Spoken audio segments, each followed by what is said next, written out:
আর তো প্রত্যেক দিনই আসে 5 তারিখের পর থেকে ঝামেলা করতে, প্রত্যেক দিন এদিক দিয়ে যায়, উস্কানিমূলক কথাবার্তা কয় ছেলে পেলে। তো আমরা চুপচাপ থাকি। তো সেদিন মেশিন বন্ধ করে দিল। তো আমি বললাম যে কি ব্যাপার, মেশিন বন্ধ করলে কে?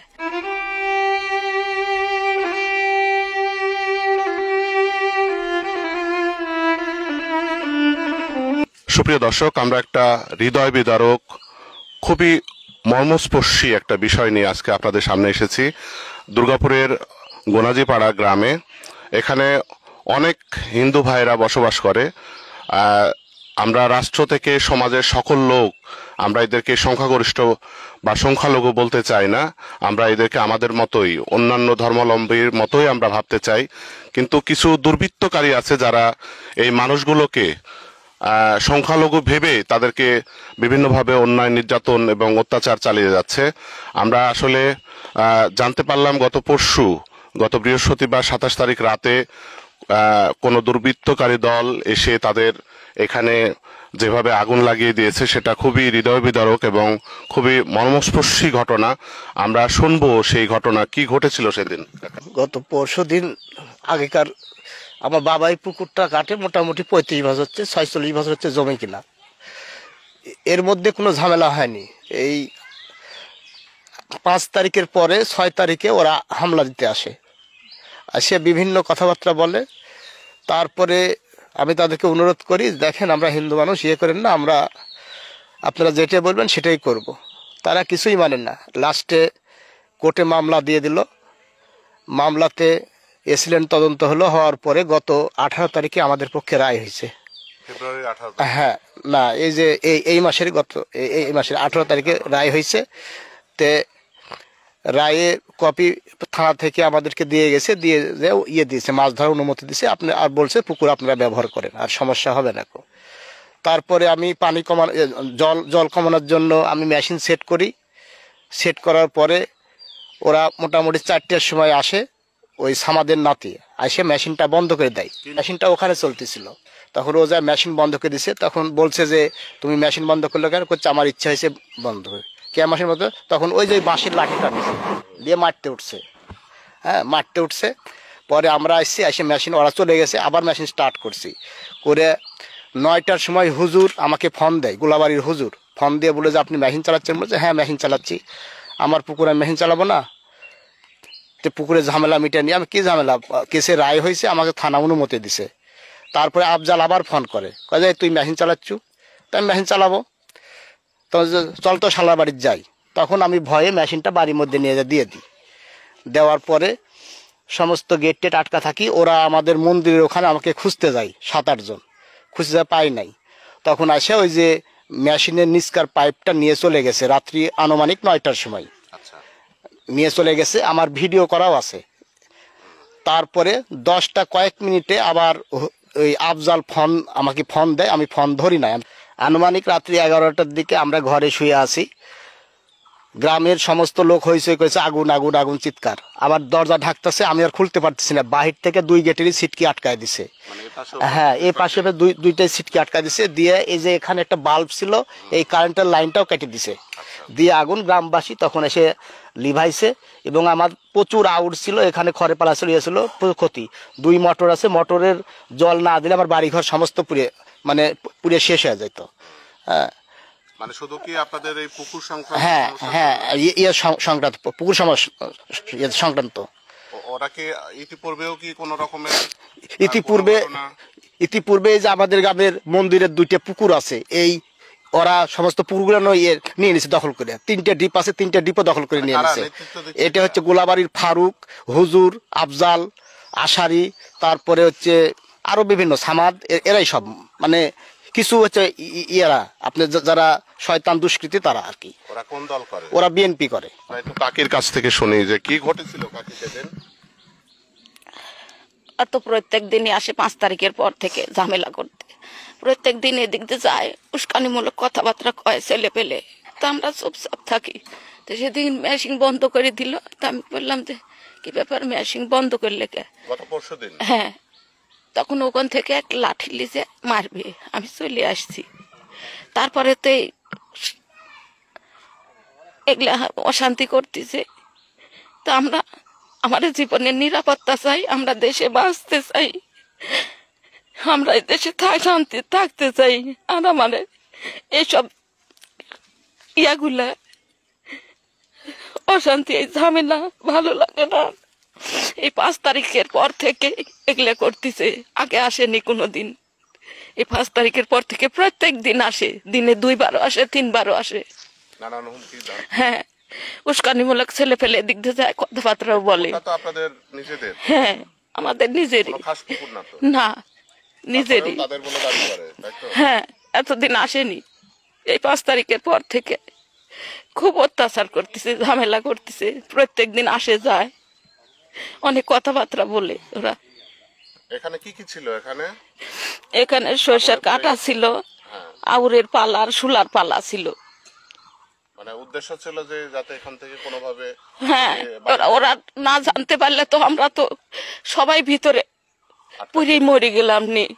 কালে ওরা বাইরে থেকে এসে খুলে দিল, তারপরে আমরা বাইরে আসলাম, তারপরে মোটর দিয়ে সব লিভালো।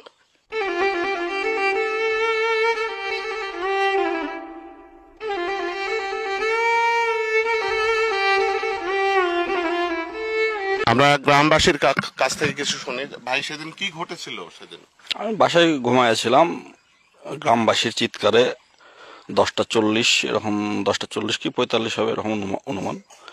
ঘুম ভেঙে যায়, এসে দেখি যে আমার দরজা খোলার মাত্র দেখি যে আগুন দাও দাও করে উপরে জ্বলতেছে। এসে গ্রামবাসী সবাই মিলে আমরা আগুন লিভালাম, এতটুকুই। আপনি কি জানতেন যে আগে থেকে? হ্যাঁ, যাই এটা শুনছি। হ্যাঁ হ্যাঁ, এটা শুনছি যে দীর্ঘ সময় ধরে বিভিন্ন রকমের টর্চার করতেছে, মেন্টালি টর্চার, বিভিন্ন টর্চার। আচ্ছা, এটা কি আপনারা বড় পরিসরে কোথাও জানাননি বা বলেননি?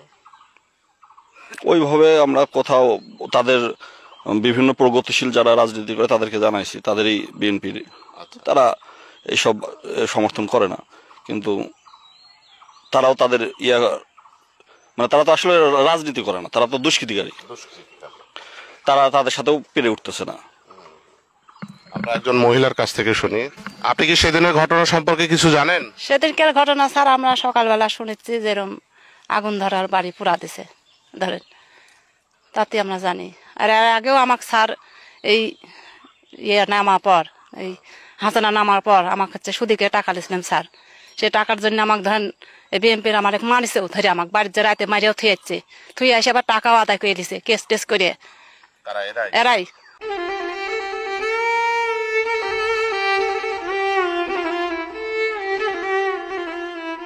এই পুকুরটা তো তোমাদের বাবার, তাই না? পৈতৃক সূত্রে পাওয়া। পৈতৃক সূত্রে পাওয়া। আর যতটুকু শুনলাম যে এটা তোমার গত 18 তারিখে অ্যাসিলেন্ট অফিস থেকে কাগজপত্র দিয়েছে। তারপরে কি ঘটনা ঘটলো? তারপরে হচ্ছে আপনার ওনারা আসে আপনার হুমকি দামকি দিচ্ছে। তারা আসলো, এই আপনার সামাদ আসছে, সামাদের নাতি আসছে, তারপরে ফারুক আসছে, তারপরে হুজুর আসছে, আশারি আসছে, আফজাল আসছে। এরা বিভিন্ন ধরনের হুমকি দামকি দিচ্ছে। দেখেন এই পুকুরটা কিন্তু আমার দাদু আজ থেকে 45 বছর আগে কিনে রেখে গেছে। আচ্ছা, মানে যে হুমকি করতেছে ও কিন্তু এইখানে সম্পূর্ণ কিছু লিখে দিছে। এমনকি ও 5 তারিখের পরে ওই কেস করছে, কেস করার পরে ওই হেরে গেছে কেসে।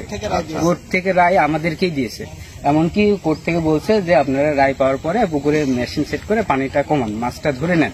সেই মুহূর্তে আমরা পানিটা কমানোর জন্য গত পরশুদিনকে মেশিন ফেলাইছি। এখন আমি বাবা গেছে মাঠে বিকেলে, আর আমি গেছি, আমার ওয়াইফ পরীক্ষা দিচ্ছে ডিগ্রি, আমি ওনাকে নিয়ে আসতে গেছি। এখন এসে দেখি যে আমার মা বলতেছে যে ওই সামাদের নাতি এসে মেশিন বন্ধ করে দিছে, আমাকে বাঁশ তুলছে মারতে। তো আমাদেরকে দেখে ওর নাতি টাতি সামাদের ওই পারে ছিল, ওই পারে দেখে চলে গেছে ওরা। পরবর্তী তার কিছু নাই। পরে সন্ধ্যার দিকে আমার বাবাকে ফোন দিয়ে আফজাল, আশারি, হুজুর ফোন দিয়ে হুমকি দিচ্ছে যে কি ব্যাপার, তুই পুকুরে জল সেচতেছিস কিসের জন্য? তো আমার বাবা বলছে এখানে আদালত রায় দিছে আমাদের, আমি এটাতে পুকুরে আমি মাছ ধরবো। এই পুকুর বাদে অন্য কোনো পূর্ব শত্রুতা নাই? কোনো কারোর সঙ্গে আমাদের পূর্ব শত্রুতা নেই। আচ্ছা, এগুলোর পরে রাত্রে হুমকি দিছে, বলতেছে দাঁড়া, তুই কিরকম সাহস, তোর বাড়িতে আমি আসতেছি। এমনকি রাত্রেবেলা মোটামুটি আপনার 8:30 9টার দিকে ওরা আসছে। আসার পরে এখানে আপনার একটা আমরা পারাপারি করে মেশিনটা নিয়ে গেছি। এখানে আপনার পানির নিচে একটা ডেলিভারি পাইপ ছিল, এই পাইপটা পরে ওই সামাদ আর সামাদের নাতি এসে নিয়ে চলে গেছে। আর বাদ বাকি আপনার 8-10 জন আসছিল, ওরা ছিল ওই পাশে। আচ্ছা, ওই পাশে থেকে এদের দুজনকে বলছে যে যায় নিয়ে আসে। আমাদের কাছে যখন পাইপ নিয়ে যায় প্রতিটা ভিডিও ফুটেজ আছে, আচ্ছা। প্রতিটা সম্পূর্ণ আছে। তোমাদের তো ওই যে 16 তারিখ 18 তারিখে যে হ্যাঁ পেপারটা সেটিও তো আছে। হ্যাঁ ওইটাও আছে আমাদের কাছে, রায়ের কপিটাও আছে। এখন দেখেন এই এত বড় পুকুর, আজ 1 বছর থেকে মাছ ধরতে পারতেছি না, মানসিক টেনশনে। আমার কথা হচ্ছে ও যদি জমি পাইতো আমি দিয়ে দিতাম স্বইচ্ছা। আমরা সবার কাছে গেছি, এমন কোনো নাই যে লোক নাই যে আমরা না যাওয়ার কাছে, আমরা প্রতিটা লোকের কাছে গেছি, কিন্তু এর কোনো সমাধান। সবাই সংঘবদ্ধভাবে সংঘবদ্ধভাবে এসে আপনার এই আগুন দিয়েছে। আগুনটা দিয়েছে। এখন এই আমাদের পুকুরের হচ্ছে মেন উদ্দেশ্য হচ্ছে মাছটা ধরা লাগে, কারণ আমরাও এই দেখে এখানে আর্থিক ক্ষতিগ্রস্ত হচ্ছে। আমাদের এই পুকুরে কিন্তু 1 টাকাও লাভ হবে না, আমার পুকুরে প্রচুর টাকা খরচ হয়ে গেছে। এখন যা যতটুকু মাছ হয় এখন আমার লস হলেও আমার বিক্রি করা লাগবে। আমরা এদিকে প্রচুর ঋণগ্রস্তের মধ্যে হয়ে যাচ্ছি। আমাদের মূল উদ্দেশ্য হচ্ছে মাছ। দেখেন আমরা তো কোনো রাজনীতি করি না, এমনকি কেউ বলতে পারবে না যে আমরা কখনো রাজনীতি করছি কিংবা রাজনীতির সঙ্গে আমরা কোনো সম্পৃক্ত নাই। এখন প্রশাসনের কাছে, গ্রামবাসীর কাছে কি আরো এলাকাবাসীর কাছে আমার বিনীত অনুরোধ যে এটার সম্পূর্ণ সমাধান যেন প্রশাসন করে, সরকারের কাছে আবেদন করজোরে যে এটা আমাদেরকে সঠিকভাবে একটা যেন সমাধান করে দেয়। যেহেতু আমাদের সংখ্যালঘু, আমরা ওইভাবে কিছু বলতে পারতেছি না কাউকে।